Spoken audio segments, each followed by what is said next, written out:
Hello, this is Sergey from ProperSoft, and in this video I will show you how to use CSV2QFX utility. You can download CSV2QFX at propersoft.net/product/CSV2QFX. Click the download button and then select Windows or Mac OS version to download. Once downloaded and installed, start CSV2QFX. Read the welcome message as it provides important details about the conversion process. Select a file with transactions. It could be CSV or Excel file for bank or credit card transactions. Review transactions before converting. Make sure that dates are correct, expenses are negative, and payments to the account are positive. Set the account ID and account type. The account ID must be digits only. You can enter actual account number or credit card number or a shortened number. It is important to use the same number when you convert multiple files for the same account, and use a different number when you start converting for another account. For example, let's start with the first file for a checking account. Convert the first file and use account ID as 100001. Then you convert a second file for the same checking account. Keep the same account ID as 10001. When you start with a credit card account, for the first file for the credit card account, change the account ID to another number, for example 10002. For the second file for the same credit card account, keep the account ID as 100002. And when you start to work with another account, make sure to adjust the account type as well.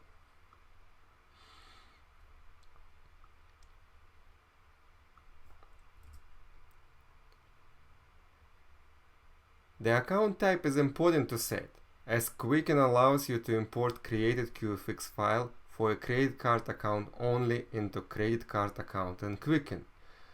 And for a QFX file for a checking account, Quicken imports this file only in a bank account. For Quicken US edition, the currency must be US dollars. And for Quicken Canadian edition, the currency can be US dollar or Canadian dollar. INTU.BID value is another important parameter to set. This value defines the bank label you see during QFX file in Quicken. This value does not have to match your account name in Quicken, but it has to be from allowed by Quicken Bank. Some users do want the name of the bank to match the bank name in Quicken, and you can do this by selecting appropriate INTU.BID value. But if your bank is not listed or not allowed, you can easily use any other bank label. So in this case, Capital One credit card services, this code can be used for credit card accounts only. For example, other account. This code can be used for checking, savings, credit line, and credit card, almost all account types.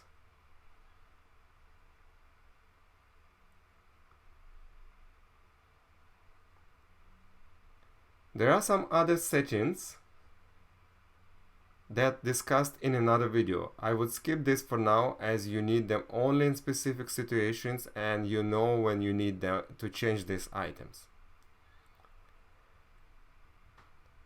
Set the Open After Save checkbox if you would like software installed on your computer to open created QFX file.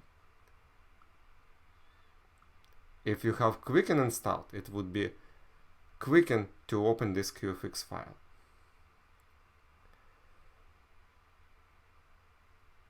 For this example, we will not use Open After Save checkbox. We will manually import file in Quicken.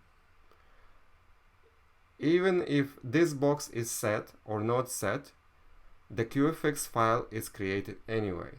But if the checkbox is set, then after the QFX file is created, the converter will call the software to open this created QFX file. Click the Convert button and confirm the file name and the file location.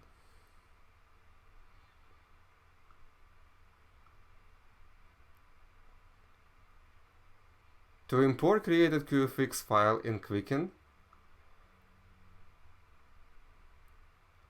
click File, File Import, Web Connect, and select Created QFX file.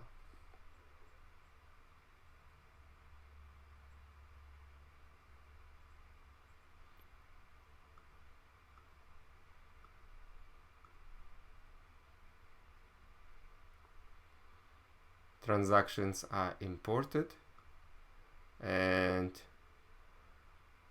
as I mentioned before, the Wells Fargo bank label is not related to actual account name you have in Quicken. So you can ignore this bank label and use it for the purpose of import or any other bank label that allowed by Quicken. So now we click Accept All, and transactions are inside Quicken. Thank you for watching. Please like and subscribe.